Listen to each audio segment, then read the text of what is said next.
Hello दोस्तों। तो कैसे हैं आप लोग? उम्मीद करता हूँ अच्छे होंगे। मैं भी बहुत अच्छा हूँ।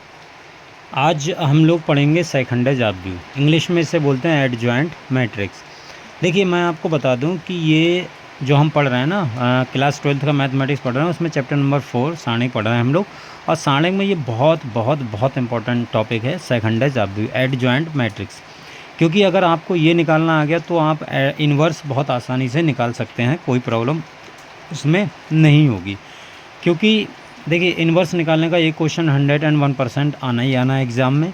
बोर्ड परीक्षा जो होगी तो उसमें आप उसको मतलब उसको इन्वर्स निकालने के लिए आपको ये चीज़ आना बहुत ज़रूरी है। ठीक है, तो इसको आप बहुत ध्यान से देखिएगा। देखिए, मैं आपको एक एग्जांपल से बताता हूँ कि सेकंडेज ऑफ व्यू कैसे करके निकालते हैं, क्या होता है।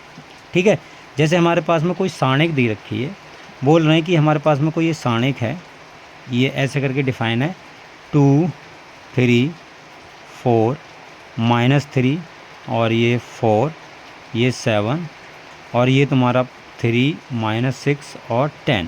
ठीक है, ये हमारे पास में सारणिक दी गई। इसका हमें सेकंडेज ऑफ व्यू निकालना है। कैसे करके निकालेंगे तो आप ध्यान से समझिएगा। देखो, आपने एक फार्मूला पढ़ा होगा, मैंने आपको बताया कि AIJ बराबर क्या होता है, -1 की power I + J into MIJ। ठीक है, ये होता है MIJ। ये क्या होता है, माइनस। ये मैंने आपको फार्मूला बताया था कि हमारे पास में क्या होता है, माइनस होता है। तो देखो, इस फार्मूले का यूज़ करके हम कैसे करके, इसी फार्मूले का यूज़ करके हम सेकंडेज ऑफ व्यू निकालेंगे। तो अगर मैं सबसे पहले A11 निकालूंगा तो क्या आएगा, देखो, -1 की पावर 1 + 1 और M11। ठीक है, और M11 का देखो -1 की पावर 2 हो गया। और M11 का मतलब क्या है, M11 का मतलब है कि पहले जो इसमें पहला अवयव दिया है इसका उपसारणिक, यही मतलब होता है। जैसे इसको मैंने देखो, एक बार मैंने ये फार्मूले में ये भी लिख दिया था कि AIJ बराबर -1 की पावर I + J और AIJ। ठीक है, तो इसका मतलब भी यहाँ पर उपसारणिक ही मैंने बताया था कि इसका मतलब क्या होता है, उपसारणिक। इसका मतलब आप अवयव मत लिख देना A11। अगर मैं A11 यहाँ पर A11 लिख कर दूँ तो यहाँ पर भी 11 आएगा। तो A11 का मतलब ये मत लिख देना। इसका मतलब होता है कि जब ये फार्मूला लिख रहे हैं हम ये, तो इसका मतलब होता है कि इसका उपसारणिक। ठीक है, तो खैर ये फार्मूला हम यूज़ करेंगे, दोनों फार्मूले सेम है। ठीक है, तो देखो, यहाँ पर अगर मैं M11 निकालूँ तो इसका उपसारणिक, उपसारणिक क्या होगा, इसको ये रो गया, ये कॉलम गया, तो कितना बचा, 4 7 और -6 10। ठीक है, आप इसको सॉल्व करो तो क्या आएगा, देखो, इसको आप जैसे ही सॉल्व करोगे तो हमारे पास में क्या बनेगा, देखो, -1 ये +1 हो जाएगा तो कोई दिक्कत नहीं। ये कितना हो गया, 40 और 6 7 42, तो प्लस का 42 हो जाएगा क्योंकि माइनस का है, एक माइनस का और आएगा तो 82। तो A11 का मान आ गया तुम्हारे पास में 82। सेम देखो, A12 का मान निकालेंगे तो A12 का मान होगा -1 की पावर 1 + 2 और M12। तो ये हो गया माइनस का 1 और इसका A12 यानी इसका उपसारणिक। तो इसका उपसारणिक क्या होगा, ये गया और ये गया, तो कितना बचा, देखो, -3 7 -3 और ये तुम्हारा 7 3 और 10। इसको आप सॉल्व करोगे तो देखो, माइनस का पहले से है और ये हो गया माइनस का 30 और माइनस का 21, तो कितना हो गया, माइनस का 51 हो गया, तो प्लस का 51 हो गया ये। ठीक है, तो A12 का मान आ गया प्लस का 51। सेम हम A13 का मान निकालेंगे। सबका आपको मतलब सबके निकालने हैं, आपको सभी अवयव के निकालने हैं। ठीक है, सेकंडज, सभी अवयव के सेकंडज निकालने हैं तो निकालो।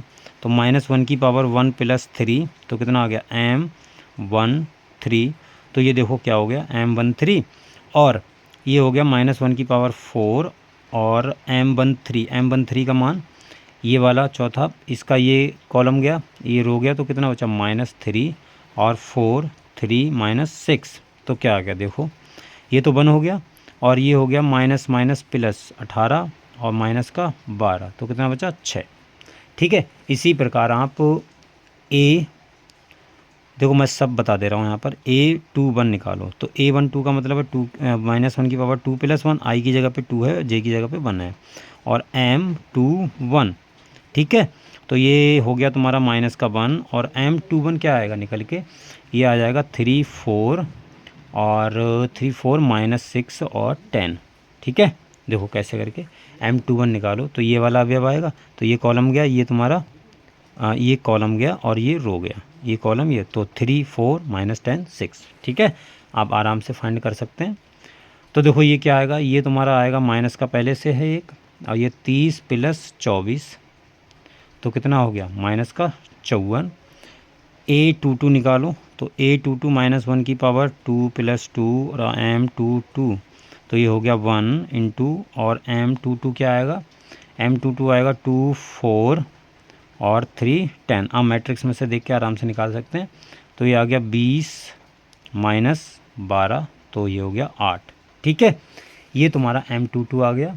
सेम हम A33 निकालेंगे, A23 निकालो आप यहाँ पर, तो -1 की पावर 2 + 3 और M23 तो देखो -1 और ये साणिक M23 क्या बनेगी, देखो मैं यहाँ पर बीच बीच में दिखा भी देता हूँ। M23 तो ये वाला अवयव ये गया, और ये कॉलम ये रो सॉरी ये तुम्हारी पंक्ति, ये स्तंभ, तो 2 3 3 6। ठीक है, तो ये बच्चा लिख लो आप यहाँ पर। तो ये कितना बचा देखो, 2 3 और 3 6, मैं सभी लिख ही लेता हूँ। ये 31 क्या आएगा देखो, ये 31 आएगा -1 की पावर 3 + 1 4 आएगा, डायरेक्ट लिख दे रहा हूँ।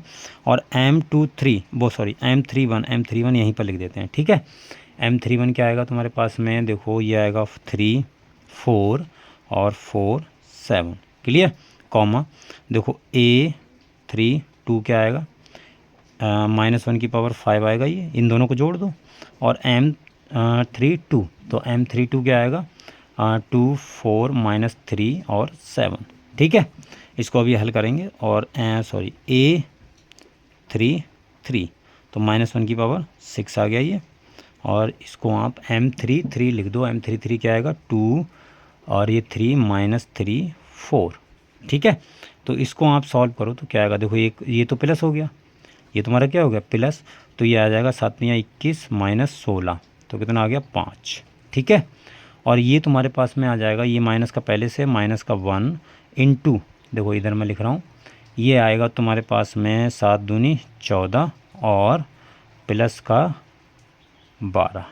ठीक है, 4 × 12 तो ये कितना हो गया -26 हो गया, सही से लिख लेना आप। और ये कितना आएगा देखो, ये तो प्लस का 1 हो गया -1 की पावर 6, और ये हो गया तुम्हारा 4 दूनी 8 प्लस का 9 तो कितना आ गया 17।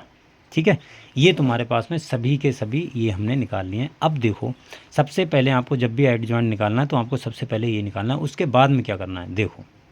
अब आपको एक मैट्रिक्स बनानी है, और मैट्रिक्स बनाने के लिए आपको कौन कौन से अवयव लिखने हैं, तो आपको जो आपने सेकंड निकाले हैं सबसे पहले आपको वो लिखने A11 A12 A13 A31 A21 A22 A23 A31 A32 A33 ये आपको लिखने हैं, और इसका नाम दे देना B। कोई सी भी मैट्रिक्स है, मैंने इसका नाम दे दिया B। अब जो अवयव निकाले हैं उनका मान रख दो, देखो जो भी निकाले हैं उनका आप सभी का मान रख दो, जो भी निकल के आया। तो देखो A11 का आया था 82, इसका आया था 51, इसका आया था 6, और इसका -54 8 और ये 21 और 5 -26 और ये 17। देखिए ठीक है, सबके मैंने मान रख दिए हैं, जैसे मैंने निकाले थे वैसे मान रख दिए। ये B आ गया। अब देखो ऐड जॉइंट क्या होता है, सेकंड ऐड जॉइंट, ये आपको ADJ लिखना है शॉर्ट फॉर्म में, ऐड जॉइंट ऑफ A। ठीक है, ये कैपिटल नहीं लिखना है, ये ऐसे ऐड जॉइंट ऑफ A, तो ये आपको ये लिखना है। और इसके बराबर फॉर्मूला होता है B का परिवर्त अवयव। अब परिवर्त अवयव आपने निकाला होगा क्या होता है, B का जो देखो ये B आई मैट्रिक्स, इसका परिवर्त अवयव निकाल दो, यानी ट्रांसपोज, इंग्लिश में इसे बोलते हैं ट्रांसपोज। ठीक है, ट्रांसपोज अवयव। तो देखो ट्रांसपोज आपको करना आता है तो आप कैसे, मैंने आपको बताया भी था, ट्रांसपोज शायद बताया होगा, अगर नहीं बताया तो कोई बात नहीं, सीख लीजिए यहाँ पर। ठीक है, ट्रांसपोज देखो कैसे निकालते हैं, किसी भी अवयव का ट्रांसपोज कैसे निकालेंगे, इसको देखो ट्रांसपोज शायद मैंने अभी नहीं बताया है, बताया भी होगा, अगर बीच में आया होगा तो बता दिया होगा, और नहीं भी बताया तो कोई बात नहीं। आप व्यू के चैप्टर हमने पढ़ा होगा तो मैंने आपको बता दिया होगा आप व्यू में, क्योंकि हेड, हाँ आप व्यू में मैंने बता दिया, ठीक है। तो आप व्यू में जाके देख लेना। अगर आपको नहीं याद तो आप यहाँ पर देख लीजिए। जब भी हम ट्रांसपोज निकालते हैं किसी मैट्रिक्स का तो उसको ए टी या ए डैश से रिप्रेजेंट करते हैं, ये मैंने आपको बता रखा है। कैसे करके निकालते हैं? पहली पंक्ति को पहला कॉलम बनाओ, ए मतलब 82 51 6 बना दिया। दूसरी पंक्ति को दूसरा कॉलम बनाओ, -54 और 8 और 21। तीसरी पंक्ति को तीसरा कॉलम बनाओ, 5 -26 और 17। ये ट्रांसपोज आ गया। इसी को हम बोल देते हैं एडजॉइंट ऑफ ए, ठीक है। तो ये तुम्हारा एडजॉइंट ऑफ ए आ गया। ऐसे करके हम किसी भी व्यू का एडजॉइंट निकाल सकते हैं, बहुत सिंपल होता है, ठीक है। समझ में आई? सबसे पहले आपको सेकंडेज निकालना है, उसके बाद में सेकंडेज व्यू को सेकंडेज व्यू से ये आपको मैट्रिक्स बनानी है बी ये मैट्रिक्स आ गई। इसका ट्रांसपोज ले लेना, इसका ट्रांसपोज लेंगे तो आपके पास में क्या आ जाएगा? सेकंडेज व्यू आ जाएगा, यानी एडजॉइंट ए आ जाएगा, ठीक है। तो ये कॉन्सेप्ट था, ये मैंने आपको एक एग्जांपल के थ्रू बताया। थ्योरी पढ़ने की कोई ज़रूरत है नहीं इसमें, ठीक है। डायरेक्ट मैंने जैसा बताया वैसा कर लीजिए। 2x2 का बचा है, ये 3x3 का बताया। 2x2 का बहुत सिंपल है, उसकी मैं आपको शॉर्ट ट्रिक बता दूंगा, वो एग्ज़ाम में भी अप्लाई कर देंगे, कोई दिक्कत नहीं होगी। अब यहीं से देखो, कल की क्लास में हम पढ़ेंगे, जो हमारी नेक्स्ट क्लास होगी कल, उसमें हम पढ़ेंगे ए इनवर्स कैसे करके निकालते हैं किसी भी व्यू का, ठीक है। ये बहुत इंपॉर्टेंट है, इसको ध्यान से पढ़ना, ठीक है। चलिए फिर तब तक आप इसको कंफर्म कर लीजिए, क्वेश्चन को अच्छे से कर लीजिए, ठीक है। चलिए फिर आज के लिए इतना रखते हैं, मिलते हैं अगली वीडियो में, तब तक के लिए बाय।